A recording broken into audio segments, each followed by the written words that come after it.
Welcome back to the Explainer. So, look, we've talked a ton about what index funds are, right?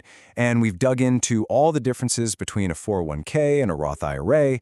But I realized something absolutely crucial. Knowing the theory of all this, it just isn't enough if you don't know the actual mechanics of opening one. I never actually showed you how to open either of these accounts. Which is honestly a bit like explaining how a car engine works and then never actually teaching you how to drive. So, okay, let's dive into this. Think of today as our ultimate co-working session. We're going to do a full walkthrough together. We're talking actual screens, actual clicks. We are going to open these accounts right here, right now. Here is our roadmap for today. First, the pre-flight checklist. Second, a walkthrough of the Roth IRA. Third, a walkthrough of the 401k. Fourth, the final crucial step. And fifth, 3 mistakes to avoid. All right, let's jump right into Section 1, the pre-flight checklist, gathering your essential provisions. But hey, before we dive in, I gotta ask, are you ready to click? Seriously, I want you to actually do this with me. We are setting up your future today, so let's get hands-on. So, quick heads up on what you're going to need to have nearby. Grab your social security number or your tax ID.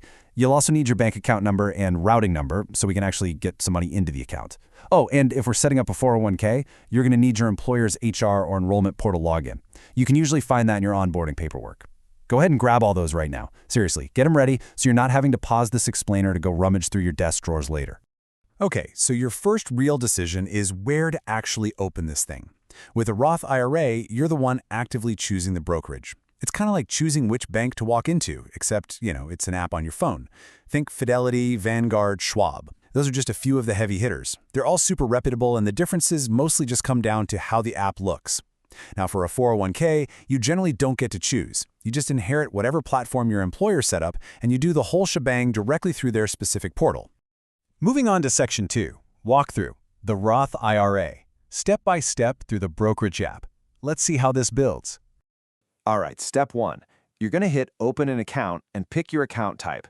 You wanna look for Roth IRA specifically, not a traditional IRA, not a standard taxable brokerage account.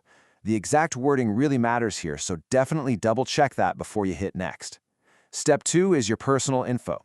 We're talking name, address, social security number, employment details, and yeah, it asks a ton of questions. But no, they aren't just being nosy. It's actually a strict legal requirement for all financial accounts. Step 3 is funding. This is where you link your bank account using that routing and account number you grabbed earlier. And finally, Step 4, which we're going to dig into a bit more in a second, is actually buying the index fund. Now listen, when you get to that funding step, please remember, starting small is totally okay. Just start with whatever amount you're comfortable with. This absolutely isn't some go big or go home kind of moment. Even $50 is a completely fine starting point. The whole goal here is just to lower the friction and get that account open and active. All right, let's pivot to Section 3, Walkthrough, the 401k, navigating your employer benefits portal. The really great thing about the 401k path is that this account might honestly already be sitting there, just waiting for you to claim it. It lives right inside your company's HR system, not in some separate app you have to go download. So, step 1, log in and look for something like Enroll or retirement benefits. Step 2, you'll set your contribution percentage. Step 3, you pick your investment fund from whatever menu they give you. And Step 4, you confirm it all. Actually, some plans even let you set an auto increase. That means your contribution ticks up a tiny bit automatically every single year. You literally just set it and forget it. Let's zoom in on Step 2 for just a second, the contribution percentage. You absolutely need to check your plan documents to find out your exact employer match. If your employer matches up to, say, 4% and you're only putting in 2%, you are quite literally leaving free money on the table. You always want to capture that full match. Then, when you get to Step 3, picking your investments, your 401k usually gives you a limited menu of options. Look for a broad market index fund, or you might spot something called a target date fund. A target date fund is basically a solid, completely hands-off option that automatically adjusts itself to get safer and safer as you get closer to retirement age. It's a fantastic choice if you don't really want to pick individual funds yourself. Which brings us to Section 4, the final crucial step. Why funding is not the same as investing. Okay, this is the exact step most beginners completely forget. So, the crucial point is this. Just opening the account does not automatically invest your money. If your account is merely funded, your cash is just sitting there doing absolutely nothing. It acts exactly like a regular bank account. To actually be invested, you have to go back into the account, hit trade or invest, and actively tell your money to buy that index fund so we can get to work for you. And finally, Section 5, 3 mistakes to avoid, the myth-busting safety nets. Let's do a really quick, rapid-fire rundown of the most common pitfalls so we can guarantee your long-term success. Mistake number 1, opening the account but leaving the cash uninvested. Yes, I know we literally just covered this, but it is such a massive trap that it definitely bears repeating. Uninvested cash does zero work for you. You have to actually buy the fund. Mistake number 2, not claiming the full employer match. Okay, yes, I think we've said this about 4 times during this explainer, but it genuinely matters that much. It is literally free money. Please do not leave it behind.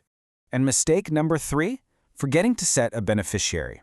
I know, it sounds incredibly morbid to be thinking about right now. But setting a beneficiary is literally just a 2-second drop-down menu inside your account settings, and taking care of it now saves your family a massive, massive headache down the road. Just take the 2 seconds and do it. So let's quickly recap. Pick a brokerage, open the Roth IRA, fund it, and actually invest the cash. Or check your employer portal, enroll in the 401k, hit that match, and pick your fund. That is genuinely the whole process. I know it sounds like a lot when we list it all out, but it's maybe 20 minutes of actual clicking once you know exactly where to look. So my final question for you is this. Knowing this takes only 20 minutes of clicking, what is actually stopping you from securing your future today? Seriously, if you go open one of these accounts this week, let me know in the comments. I really want to hear about it. And if this explainer has made personal finance feel a little less like a foreign language, make sure to subscribe because we are just getting started. See you in the next one.